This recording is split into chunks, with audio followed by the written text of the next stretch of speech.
dünyanın Güneydoğu Asya denilen bölgesinde yer alan Filipinler. Pasifik Okyanusu ve Güney Çin Denizi arasında uzanan ve 7600'den fazla adadan oluşan bu ülkenin 106 milyonluk bir nüfusu bulunuyor. Yani bölgesinde Endonezya'dan sonra en kalabalık ikinci ülke olurken dünya çapında ise en fazla nüfusa sahip 12. ülkedir. Ayrıca yüz ölçümü bakımından 300 bin kilometre karelik alana yayılan Filipinler, dünya çapındaki sıralamada en geniş topraklara sahip 64. ülkedir. Filipinlerin deniz aşırı komşuları arasında kuzeyde Tayvan ve Çin, batıda Vietnam ve ülkenin güneydoğusunda da Malezya ile Endonezya bulunmaktadır. Başlıca ticaret ortakları Çin ve ABD olan Filipinlerin gayri safi yurt içi hasılası 316 milyar dolardır. Yani dünyanın en büyük 39. ekonomisine sahip.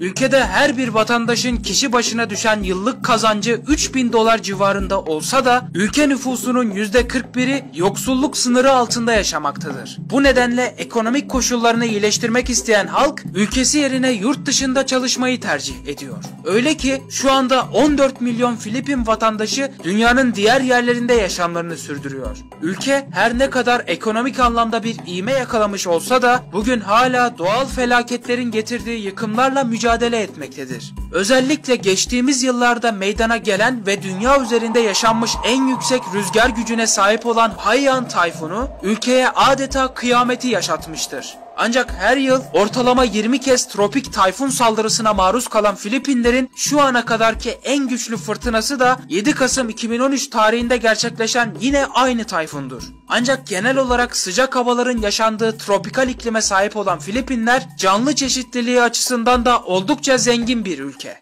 Yaklaşık 15 milyon insanın yaşadığı başkent Manila'da henüz bir metro hattı bulunmuyor. Bu sebeple de ortaya yoğun bir trafik çıkıyor. Özellikle cuma akşamlarından itibaren insanların tatil bölgelerine gitmek istemeleri nedeniyle trafik daha da yoğunlaşıyor ve hayat adeta çekilmez bir hale geliyor. Filipinler ülkesinin bayrağının anlamına bakarsak öncelikle flamanın üstünde mavi, altında da kırmızı olmak üzere iki kısım, gönder tarafında beyaz bir kısım, sarı bir güneş ve yıldızlardan oluşmaktadır. Mavi renk özgürlüğü, kırmızı renk ise bağımsızlık mücadelesini temsil eder. Beyaz barışı, yıldızlar Filipinlerin 3 ana coğrafi bölgesini temsil ederken bu güneş ise ülkenin kimseye bağlı olmadığını sembolize eder. Filipinliler sıcakkanlı ve mizah duyguları oldukça gelişmiş insanlardır. Diğer pek çok Asyalı toplum gibi birbirleriyle iletişimi de çok severler. Öyle ki dünyada telefon ve internet ortamında insanlarla en çok mesajlaşan halk olan Filipinliler günde yaklaşık 400 milyon, yılda ise 142 milyar adet mesaj göndermektedirler.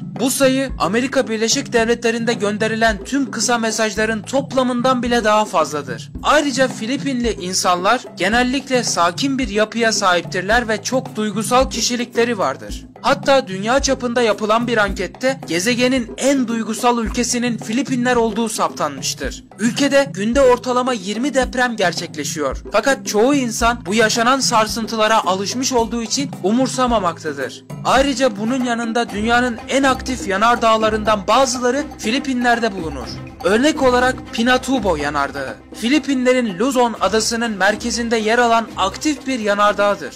Bu volkanik dağ başkent Manila'nın 90 kilometre kuzeyindedir. 1486 metre yüksekliğinde olan bu dağ sönmüş bir volkan olarak kabul edilse de 500 yıllık sessizliğinin ardından 1991 yılında son patlaması meydana gelmiş ve bu patlama ise 20. yüzyılın en şiddetli patlamalarından biri olarak tarihe geçmiştir. Ülkedeki en aktif ikinci volkan ise Mayon Yanardağı'dır. Yüksekliği 2460 metre olan bu dağ en son 2013 yılında patladı ve 30 bin kişinin bölgeden tahliye olmasına sebep oldu. Filipinler orkidenin ana vatanı olarak biliniyor. Öyle ki bu ülkede 1500'den fazla orkide türü bulunmakta ve ülke bu çiçeği dünyanın her yerine en çok ihraç eden tek ülkedir. Filipinler'de yaklaşık 2000 yıl önce inşa edilen pirinç terasları yıllar önce olduğu gibi bugün hala aynı görünümdedir. Filipinlerin kuzeyinde bulunan ve küçük bir kasaba olan Banao, UNESCO Dünya Mirası listesinde de bulunuyor ve Filipinliler buraya dünyanın 8. harikası demektedirler. Ayak bastığınızda size apayrı bir dünyaya geldiğinizi düşündürecek bir güzellikte olan bu kasaba görülmeye değer. Filipinler ülkesi Türkiye Cumhuriyeti pasaportuna sahip kişilere vize uygulamaz. Yani tüm Türkiye vatandaşları Filipinlere 30 güne kadar ikamet süreli seyahatlerinde vizeden muaftırlar.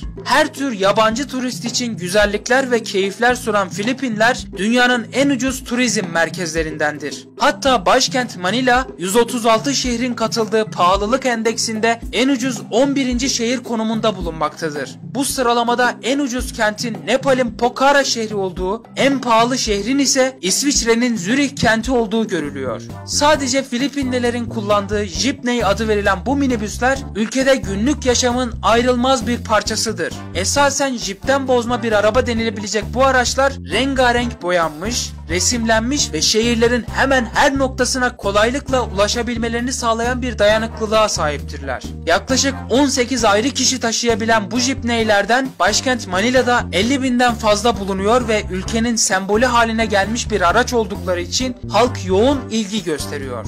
Şimdi kısa tarihinden bahsedersek ilk olarak Filipinler 1520'de Magellan tarafından keşfedilmesiyle ülke İspanyolların kontrolüne geçti. Böylece Hristiyanlık dini de adı da hızla yayılmaya başladı. 1898'e kadar Filipin adalarında birçok İspanyol kolonileri kuruldu. Fakat bu tarihte İspanya'ya karşı bağımsızlığını ilan eden Filipinler uzun bir süre boyunca sömürge altında kaldığı için bugün nüfusunun %90'ından fazlasının Hristiyanlık dinine mensup olmasına yol açtı. Ülkedeki diğer inançlar ise %6 ile İslamiyet, kalan %4'lük kısımda ise diğer dini inanca sahip olanlar ve herhangi bir dine inanmayan insanlardan oluşmaktadır. Konuşulan diller konusunda ülkede İngilizce ve Filipince olarak iki resmi dil bulunuyor. Fakat okullarda eğitimin İngilizce yapıldığı ülkede halk da kendi aralarında genellikle İngilizce konuşuyor. Bunun yanında bu topraklarda 180'den fazla yerel dil bulunuyor ve bunlar çeşitli bölgelerde yerliler tarafından sıkça konuşuluyor. Hindistan cevizinin ana vatanı neresidir diye sorulsa çoğumuzun aklına Filipinler gelmez. Ama ülke esasen dünyanın en çok Hindistan cevizi üreten ve ihraç eden ülkesidir ki yıllık ihracatı 20 milyon tonu geçmektedir. Filipinler dünyadaki en büyük altın rezervi madenlerinden birine sahiptir. Söylentilere göre ülkenin Diwalwal bölgesi dünyada en çok altının bulunduğu bir maden. Bu söylentiler hızla yayılınca bölgeyi büyük Çin şirketleri ele geçirmiş ve altın aramalarını başlatmış. Filipin Merkez Bankası'na göre bölgede yılda 2 milyar Filipin pesosu değerinde altın bulunmaktadır. Fakat İnsan Hakları İzleme Örgütü tarafından yayımlanan raporda Filipinler'de binlerce çocuğun yasa dışı madenlerde çalışmaya zorlandığı açıklanmıştır. Filipinler şu anda dünyada Amerika Birleşik Devletleri'nden sonra ikinci en büyük jeotermal enerji üreticisidir ve bu konuda en iddialı ülkelerden biri olan Endonezya'nın bile önündedir. Filipinlerin ulusal hayvanı maymun yiyen kartallardır. Sadece Filipin'de yaşayan bu kuşların 1 metre uzunluğu, 2 metrelik ise kanatları vardır. 1995 yılında Filipinlerin ulusal sembolü kabul edilmiş olan bu kuşa zarar verenler yaklaşık 12 yıl hapisle cezalandırılmaktadır. Dünyanın en büyük incisi 1934 yılında Palawan denizinde Filipinli bir dalgıç tarafından keşfedilmiştir. 6 kilo ağırlığında ve 600 yaşında olduğu düşünülmekte. Değeri ise tam 100 milyon dolardır. Dünya çapında kumsalları ve deniziyle tropik bir cennet olarak adlandırılan ve Filipinlerin en meşhur adalarından biri olan Boracay adasında tatil gibi aktivitelerle gününüzü dolu dolu geçireceğiniz bir adadır. Filipinler'deki Jellyfish Gölü'nde 13 milyondan fazla deniz anası vardır. Yani deniz anası gölü dünyada ender görülen tuzlu su göllerinden birisidir. Palawan adasındaki Puerto Princesa şehrinde 8 kilometre boyunca uzanan bir yeraltı nehri vardır. Mutlaka görülmesi gereken yerlerden biri olarak geçmektedir. Filipinler'deki canlı türlerinde maymunlar, sincaplar, Asya ayısı kedileri ve geyikler de dahil olmak üzere 200'den fazla memeli türü yaşamaktadır. Son 10 yılda dünyanın en fazla yeni hayvan türü keşfedilen ülkesi de yine burasıdır. Filipinler dünya çapına hemşire gönderen en büyük tedarikçi konumundadır. Öyle ki dünyadaki hemşirelerin %25'i Filipinlidir. Son olarak Filipinler okyanus kıyısında bir ülke olduğu için deniz ürünleri mutfaklarında ağırlıklı olarak tüketilir. Gayet ucuz fiyatlara balık restoranlarında yemek yenilebilmektedir. İzlediğiniz için teşekkür ederim. Gelecekteki videolarımı kaçırmamak için kanalıma abone olup bildirimleri açabilirsiniz. Kendinize iyi bakın, hoşça kalın. Ben Burak Çelik.